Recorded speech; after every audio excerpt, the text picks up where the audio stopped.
Hey everyone, welcome back to the channel. The Sims has just announced a new expansion pack called Life and Death, and I don't want to jinx it, but this one looks like a full expansion pack. The pack centers around death with funerals, which look to be events like dates and weddings, but you should be able to select activities like weddings, so it's nice to finally bring funerals to a game about the cycle of life, and it's been sorely missing from all of the games really. And my only hope for this is that there are ways of honouring your Sim's life that take into account other places in the world and not just the West. There also looks to be a new will writing ability, so your Sims can select certain things like who gets family heirlooms, who gets the dog, who gets the children, and your family can fight over them later. There looks to be a new way of passing away that's sort of on your deathbed, as well as one where you get beset by red-eyed crows. But the pack also seems to be highlighting life in the same way that funerals are a celebration of life. It looks as though there are new types of grief for loved ones passing away, as well as other things like losing your job, and I'm hoping this won't become annoying like other features, and will instead be a nuanced reaction to various Sims dying, and maybe it'll finally do away with the 2-day mourning period for that Sim you met once at a nightclub when you were a young adult and haven't sinned since. It was nice to see mourning at your loved one's grave as well, which you can now pick out and decorate in any way you want. Your loved ones can tend it and reminisce at the gravesite, and here I hope we have the ability to make our own graveyards, as well as maybe a community one, but there does seem to be a new hallowed ground lot trait, so we might be lucky. And if you can make your own graveyard, it will be so useful for legacy players who have all of their family members' graves and nowhere to put them. I really like seeing that this mourning period can prompt your Sim into embarking on ticking off their own things. You'll now be able to create bucket lists, which is a really nice touch, and it looks as though it'll be a way of sort of setting your own aspirations, as it looks like you'll be able to add your own ones on the computer. There is also a new soul journey that your Sim can complete that unites wants and aspirations and can lead to a really exciting new feature of rebirth, which will see your Sim reincarnated into another Sim, and they might even keep their old traits and milestones. Again, this will be so fun for legacy Sim players. Ghosts seem to be getting a bit of an update, with more to do now if your Sim dies. They might have unfinished business they wish to complete before moving on, but your living Sim also has a shot at becoming Employee of the Month as a Grim Turn reaping souls in what I think is a new active career.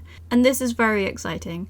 Are we finally going to find out what Grimmy looks like? The new world looks nice as well, though it's unclear where it's meant to be based off of. It's called Ravenwood and has 3 neighbourhoods, with one that's a little otherworldly. That includes this baleful bog where it looks like your Sim can briefly turn into a ghost, but the text that came with it said that it's also where your Sim can undergo rebirth as well. And the neighbourhoods themselves seem to be filled with festivals, coffin shops, woohoo spots, tarot reading, and there's a town hall again like in Sims 3. Overall, again, I don't want to jinx it, but this looks like a return to a full expansion pack. And honestly, I was a bit worried about what they could even do with a pack focused around death other than funerals and a grim career. I was expecting a My Wedding Stories size thing, but under the guise of an expansion pack, but there's quite a lot here. I wasn't expecting rebirth, but it makes sense, and it's nice to see this as someone who repeatedly plays the same Sim rather than being a legacy player, but maybe this will encourage me to complete the life and death cycle more often in The Sims 4. Overall, I'm excited to play this one, but what about you? Thank you so much for watching, and we'll see you in the next one.